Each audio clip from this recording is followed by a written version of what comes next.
Hello dear student, welcome to Poonam commerce classes.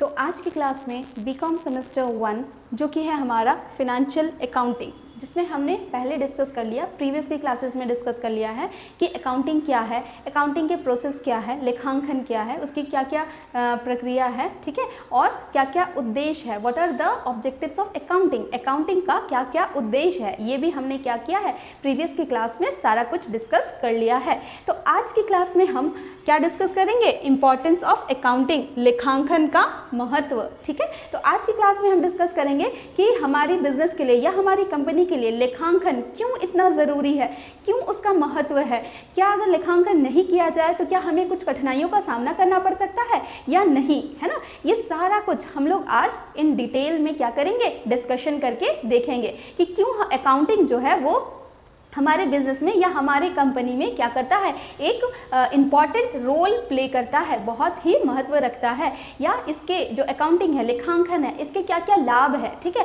क्या क्या इसके गुण हैं, जो यहाँ पे क्या है मैंने आपको 1 से लेकर के 10 पॉइंट के बीच में समझाने की कोशिश की है। मैंने इंग्लिश में भी लिखा है और साथ ही साथ हिंदी में भी लिखा है। मैं इसे एक एक करके आपको डिस्कस करते जाऊँगी, डिटेल में समझाती जाऊँगी कि क्यों अकाउंटिंग जो है हमारे बिजनेस के लिए महत्व रखता है, या अकाउंटिंग हम अगर नहीं करेंगे तो हमें क्या क्या परेशानियों का सामना करना पड़ सकता है, ठीक है। तो यहाँ पे हम डिस्कस करेंगे व्हाट आर द इम्पॉर्टेंस, लेखांकन का महत्व, what are the importance of accounting, accounting का क्या महत्व है, और व्हाट आर द क्या है मेरिट्स, मेरिट्स यानी क्या लाभ है, किसका, अकाउंटिंग का, किसका, लेखांकन का, क्यों ज़रूरी है, क्या महत्व है ना। ये सारा कुछ हम लोग क्या करेंगे आज डिस्कस करेंगे, पॉइंट 1 से लेकर के पॉइंट 10 तक। ओके, तो फर्स्ट पॉइंट होगा इंग्लिश में हेल्पफुल इन मेमोराइजिंग डेटा, और हिंदी में देखेंगे स्मरण शक्ति के अभाव की पूर्ति।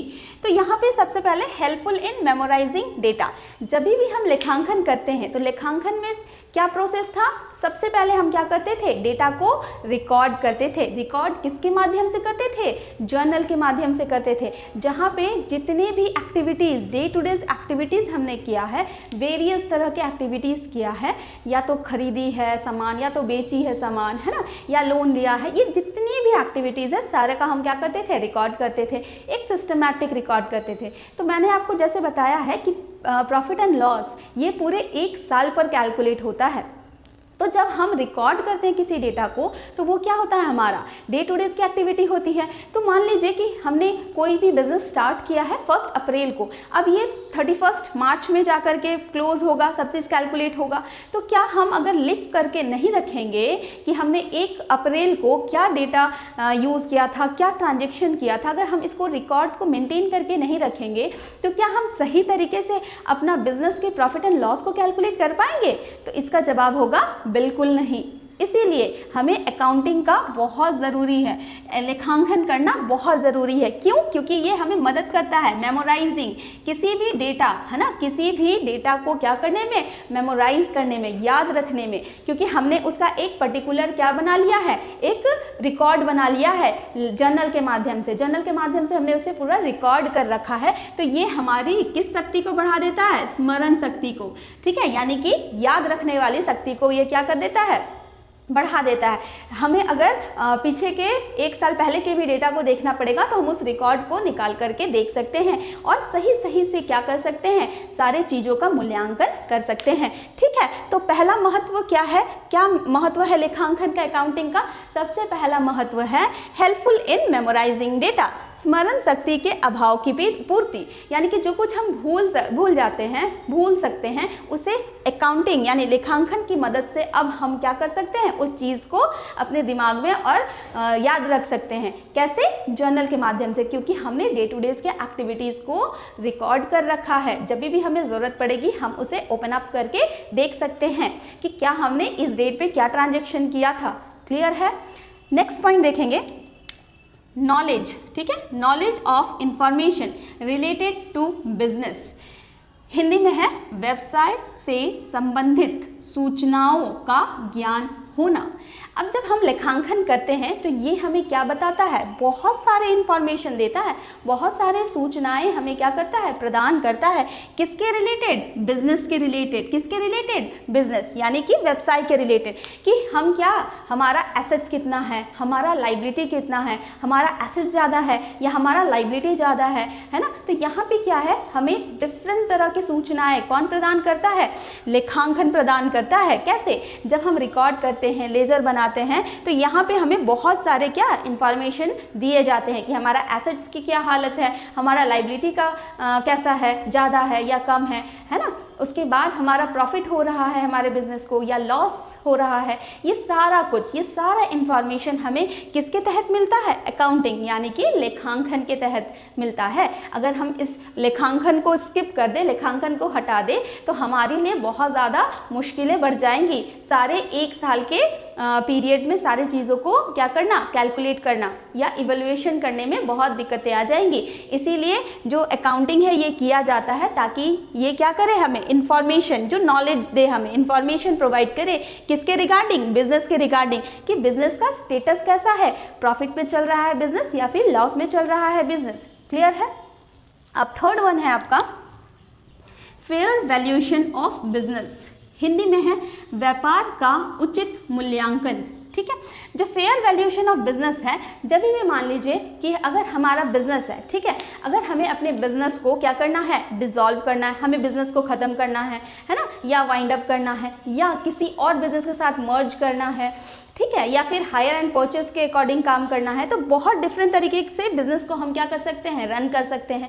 तो ऐसे केसेस में हम जब अपने बिजनेस को बेचेंगे या हम अपने बिजनेस को किसी को हैंड ओवर करेंगे, है ना, तो जब हम किसी और को क्या करेंगे, अपना बिजनेस चलाने के लिए देंगे, तो हमें एग्जैक्ट हमें अपने बिजनेस का क्या पता होना चाहिए कि हमारा बिजनेस का स्टेटस कैसा है, हमारे बिजनेस का कीमत, आज के डेट पे कीमत कैसा है, तभी तो हम उसको डील कर पाएंगे। जो अदर पार्टी होगा, जो परचेजिंग पार्टी होगा, या फिर जो जिस कंपनी में हम मर्ज कर रहे हैं अपने बिजनेस को, जो अदर पार्टी होगा, है ना, जो ओनर है उनके लिए तो अदर पार्टी हो गया, तो जो अदर पार्टी होगा उनसे जो पैसे हम लेंगे वो क्या होना चाहिए, हमें फेयर यानी कि हमें उचित मूल्य मिलना चाहिए। तो यहाँ पे क्या है, फेयर वैल्यूएशन ऑफ बिजनेस। अगर अकाउंटिंग हमने कर रखा है शुरू से, है ना, सिस्टमैटिक वे से कर रखा है, तो हमें ऑब्वियस सी बात है, हमें अपने बिजनेस का मूल्य पता होगा कि हमारा बिजनेस का वैल्यू क्या है, हमारे बिजनेस का एक्चुअल मूल्य क्या है। फिर हम डील करेंगे कि हमें अगर सही लगेगा तो हम अपने बिजनेस को क्या करेंगे, सेल ऑफ करेंगे या फिर किसी के साथ मर्ज करेंगे। ठीक है, इस तरह से करेंगे। ठीक है,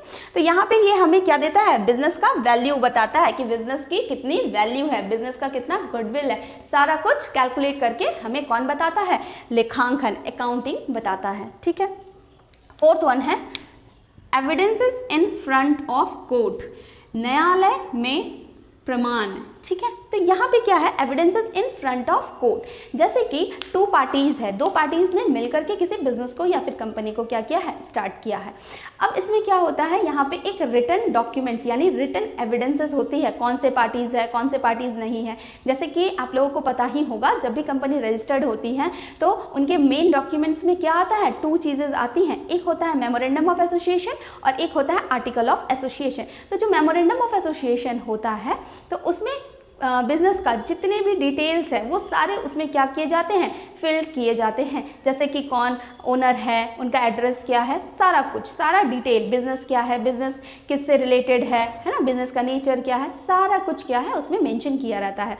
तो यहाँ पे क्या है, किसी भी तरह का अगर फ्रॉड किसी भी पार्टी के द्वारा किया जाए तो यहाँ पे क्या हो सकता है, हम किसके कोर्ट के सामने में क्या लेके जा सकते हैं, सबूत, साक्ष्य लेकर के जा सकते हैं कि पर्टिकुलर ये पार्टी था जिसके साथ हमारा क्या चल रहा था, बिजनेस चल रहा था, और इन्होंने फ्रॉड किया है या चीट किया है ना। इस तरह के केसेस जो है वो आप किसके जैसा यूज कर सकते हैं, कोर्ट के सामने कैसे पेश कर सकते हैं, ऐसा एविडेंस के रूप में दिखा सकते हैं। और ये अकाउंटिंग के माध्यम से ही आप उसको क्या कर सकते हैं, रिकॉर्ड कर सकते हैं कि फर्दर ये ट्रांजैक्शन चल रहे थे, ये नहीं चल रहे थे। ठीक है, ये सारा डिटेल्स आपको कौन प्रोवाइड करता है, अकाउंटिंग प्रोवाइड करता है, लेखांकन प्रोवाइड करता है। तो ये एक तरह का क्या देता है, हमें एविडेंस देता है, साक्ष्य देता है, जिसको हम किसमें, कोर्ट पे पेश कर सकते हैं। ठीक है, अब नेक्स्ट है एसिस्ट इन बैंक्रप्सी प्रोसीडिंग, दिवालिया घोषित करने की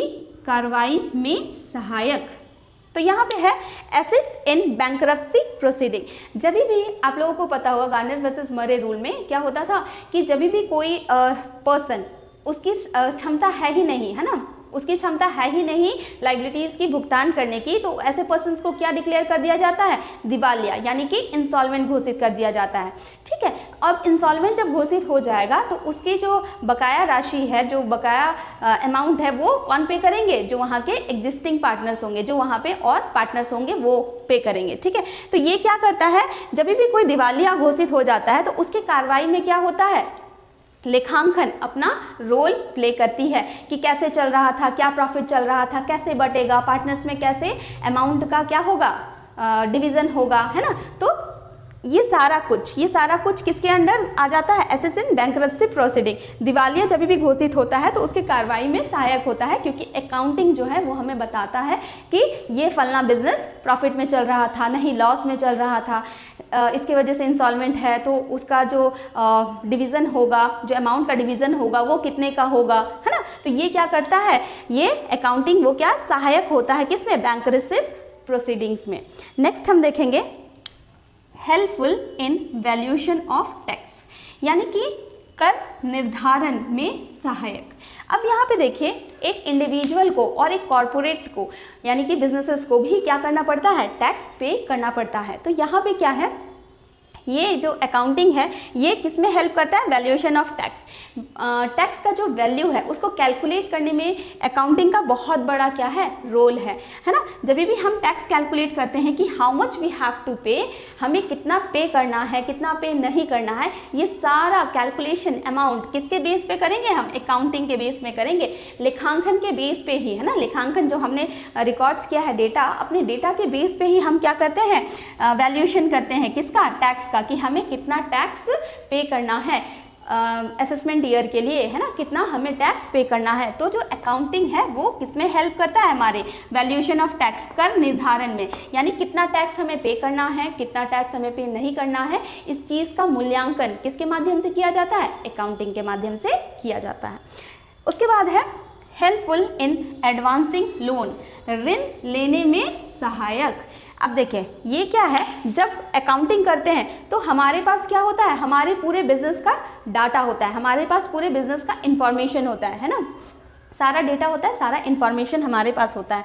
तो इसी इन्फॉर्मेशन के बेस पे हम क्या लेते हैं, लोन लेते हैं। अगर हम बैंक जाएंगे लोन लेने के लिए, तो वहाँ पे भी हमें क्या पूछा जाएगा, कुछ सिक्योरिटी के बेस पे ही लोन दिया जाएगा। तो वो सिक्योरिटी के बेस पे हम क्या शो करेंगे, हमारे अकाउंटिंग के जितने भी डेटा है, इन्फॉर्मेशन है, कि हमारी जो कंपनी है वो क्या चल रही है, अच्छी खासी स्टेबल कंपनी है, कोई डूबती हुई कंपनी नहीं है जो जिससे आपकी कंपनी मतलब जो आपकी बैंक लोन देगी वो डूब जाएगी, ऐसा बिल्कुल नहीं होगा, है ना।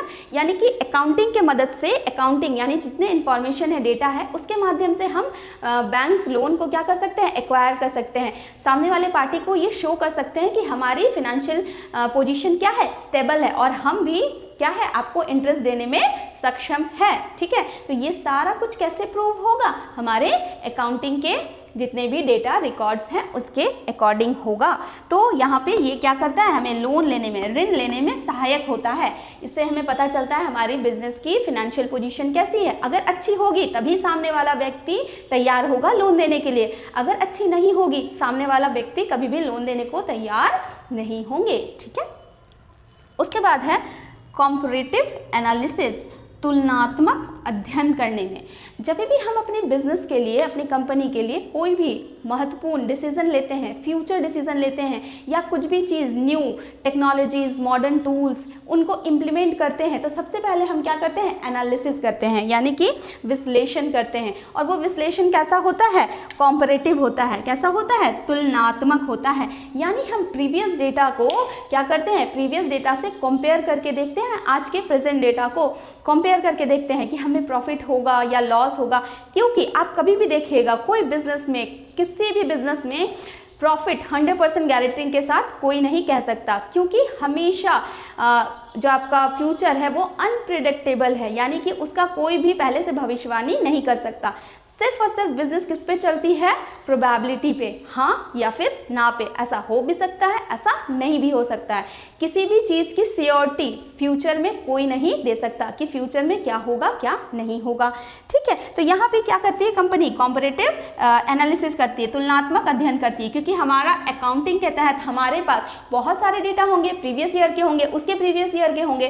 तो प्रीवियस ईयर के डेटा को जब हम कंपेयर करके देखेंगे कि हाँ हम अब प्रॉफिट में चल रहे हैं, हमें ये नया डिसीजन लेना चाहिए, हमें नया टूल्स टेक्निक्स यूज करना चाहिए, तो इससे पहले हम क्या करते हैं? एक एनालिसिस करके, एक विश्लेषण करके देखते हैं, ताकि हमें फ्यूचर में कम से कम लॉस का सामना करना पड़े और हमें ज़्यादा से ज़्यादा क्या हो सके?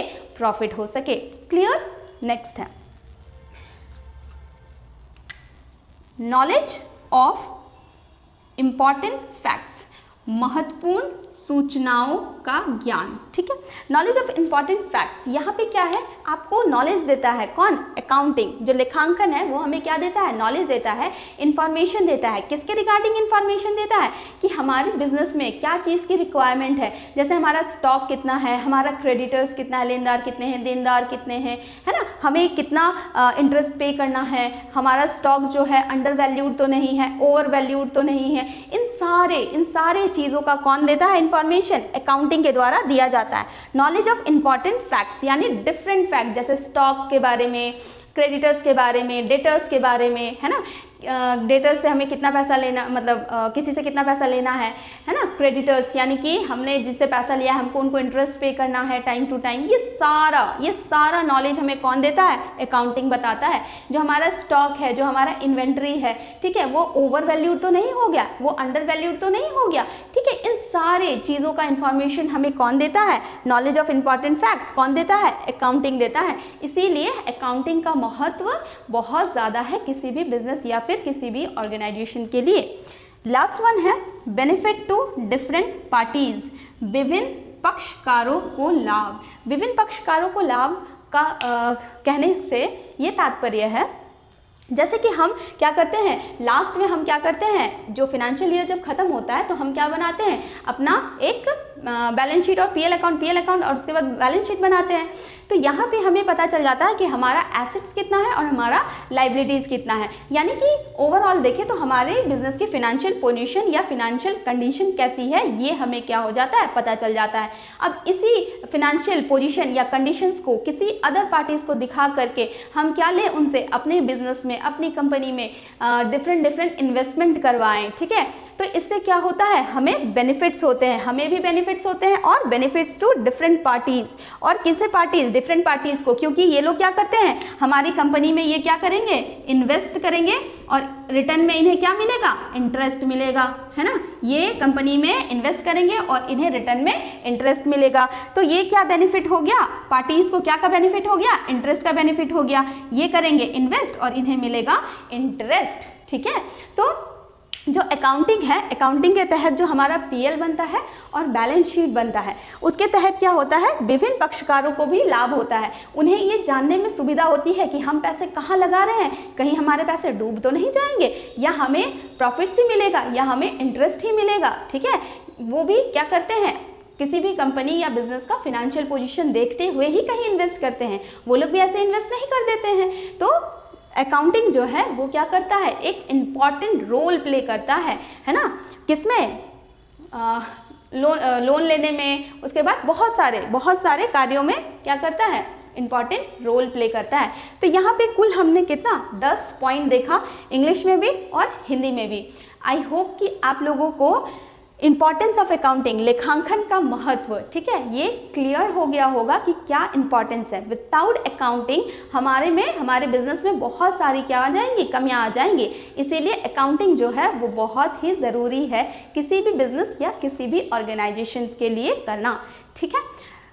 अब जो नेक्स्ट क्लास होंगे उसमें मैं आप लोगों को डिफरेंट पार्टीज बताऊंगी, इंटरेस्टेड पार्टीज बताऊंगी, कौन कौन इंटरेस्टेड है फाइनेंशियल अकाउंटिंग में, ठीक है। तो आज के लिए बस इतना ही। नेक्स्ट क्लास में इसको हम लोग और फर्दर डिटेल्स में देखेंगे। Okay, thank you students.